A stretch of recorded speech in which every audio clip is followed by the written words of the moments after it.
قسم کا منصب تھا۔ اس کے بعد عثمان خان کے دور میں جب اور خان کے ہاتھوں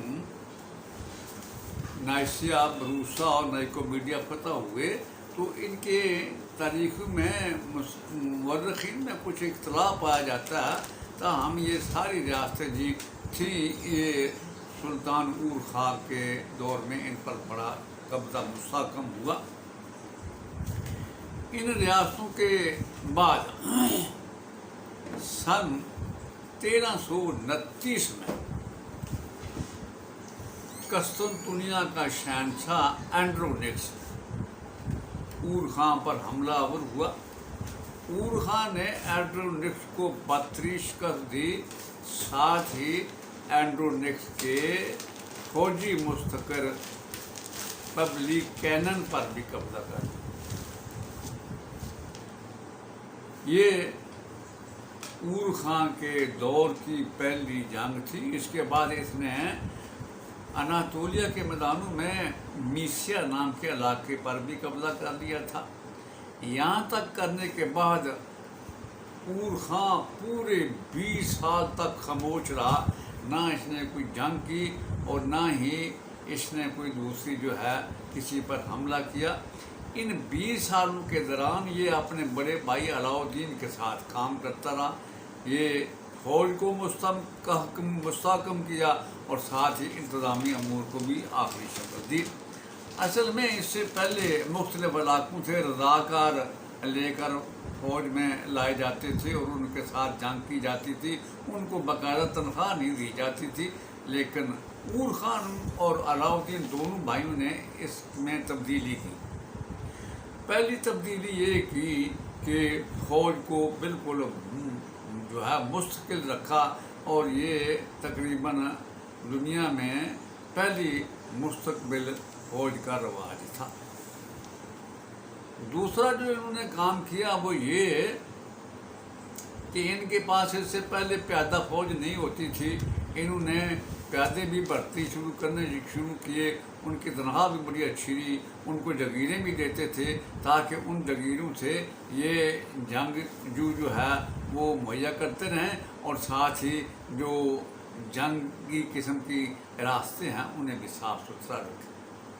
اور تیسرا کام جو انہوں نے مل کے دونوں بھائیوں نے کیا وہ یہ تھا کہ انہوں نے ایک نئی فوج تیار کی جس کو ینیچری کہتے تھے۔ یونان کے ساتھ جنگوں کے ساتھ جو یونانی قید ہوتے تھے لڑکے، ان کو یہ فوجی تربیت دے کر اس قابل کرتے تھے کہ لشکر میں شامل ہوں اور ان کا ایک لشکر تیار ہوتا تھا، اور مورخین کا کہنا ہے کہ تقریباً 1000 یہ لڑکے جو ہر سال اس لشکر میں شامل ہوتے تھے۔ اس کا نام ینیچری اس لیے پڑا کہ اس گروپ اس نئے لشکر کو وہ سلطان اور خان اناطولیہ کے ایک بزرگ کے پاس لے کے گیا جن کا نام بختاش تھا، اور گزارش یہ کی کہ ان کا نام تجویز کیجیے اور انہیں برکت بھی دیجیے۔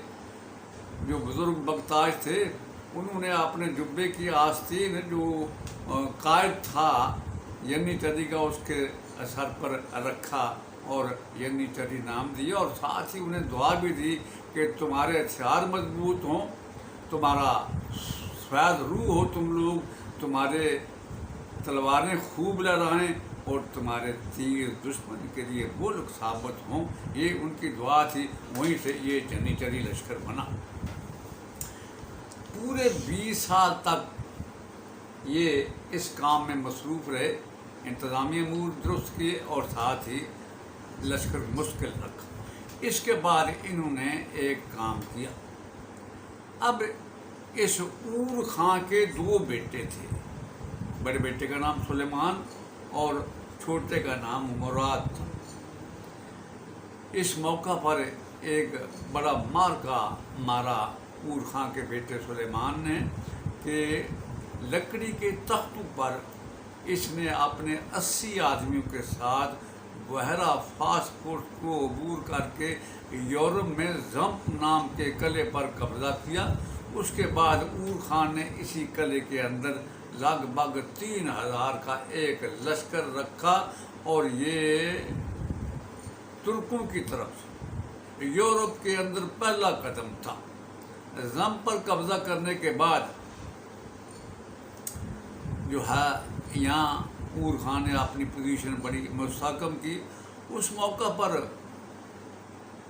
رومن اور یونانیوں کا بادشاہ اینڈرونکس فوت ہو چکا تھا اور اس کی جگہ جو ہے نیا بادشاہ کینٹاکوزین بنا تھا۔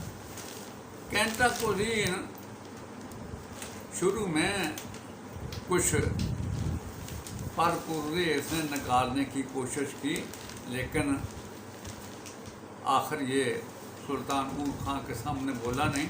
اسی دوران سلطان اور خان یورپ میں مزید آگے بڑھا اور تھریس کے علاقے پر بھی قبضہ کر لیا۔ تھریس کے علاقے پر قبضہ کرنے کے بعد کینٹاکوزین بالکل نہیں بولا۔ وہ جانتا تھا کہ سلطان اور خان کی بڑی طاقت ہے اور اگر میں نے اس کے سامنے بولنے کی کوشش کی تو مجھے شکست ہوگی۔ اس بنا پر وہ خاموش رہا اور اسی دان اس کینٹاکوزین شہنشاہ کے داماد پلیروگس جو ہے اس نے بغاوت کر دی کینٹاکوزین کے خلاف۔ اب کینٹاکوزین کا کوئی مددگار نہیں تھا جو اس کے داماد کے خلاف اس کی مدد کرتا۔ اس نے بلکان کے علاقے میں تباہی مچا دی تھی۔ چنانچہ اس کینٹاکوزین نے یہ کام کیا کہ سلطان اور خان کے ساتھ اچھے تعلقات پیدا کرنے کے لیے اپنی بیٹی تھیوڈورا کو اس کے ساتھ بیاہ دیا اور ساتھ ہی اپنے داماد کے خلاف جو ہے مدد مانگی۔ چنانچہ سلطان اور خان نے اس کام پر اپنے بیٹے سلیمان کو مقرر کیا۔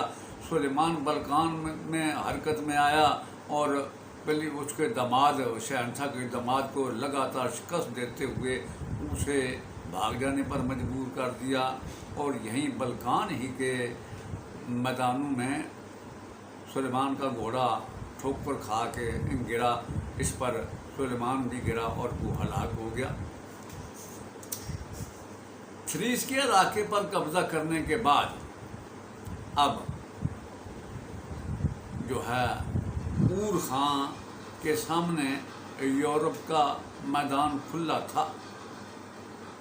اس نے یورپ کے کئی علاقوں پر قبضہ کیا، ساتھ ہی اس نے ایشیا میں جو کچھ ریاستیں تھیں ان کو بھی اپنی سلطنت کے ساتھ ملانے کی کوشش کی۔ اس طرح سن 1359 تک یہ اور خان لگاتار محنت کر کے یہ پہلا حکمران، یہ پہلا سلطان تھا جس نے یورپ میں داخل ہو کر اپنے قدم جمانے کی کوشش کی۔ ساتھ ہی اس نے اناطولیہ کے مشرقی سالوں تک بحیرہ فاسفور تک جو ہے وہ اپنی حکومت قائم کی۔ سن 1359 میں سلطان اور خان فوت ہو گیا اور اس کے فوت ہونے کے بعد اس کا بیٹا مراد اول جو ہے وہ حکمران بنا۔ یہاں سلطان اور خان کے حالات ختم ہوئے اور اگلی ویڈیو میں خداوند قدوس نے چاہا تو ہم آپ کے سامنے ہیں سلطان اور خان کے بیٹے مراد خان کے حالات پوری تفصیل کے ساتھ جو ہے وہ پیش کریں گے۔ اب جو ہے میں پھر آپ سے گزارش کرتا ہوں آخر میں کہ میری حیات قادر نام کی اس جو ہے چینل کو سبسکرائب کریں، ساتھ ہی اسے لائک اور شیئر بھی کریں۔ اللہ آپ کا حامی اور ناصر ہو۔ فی امان اللہ۔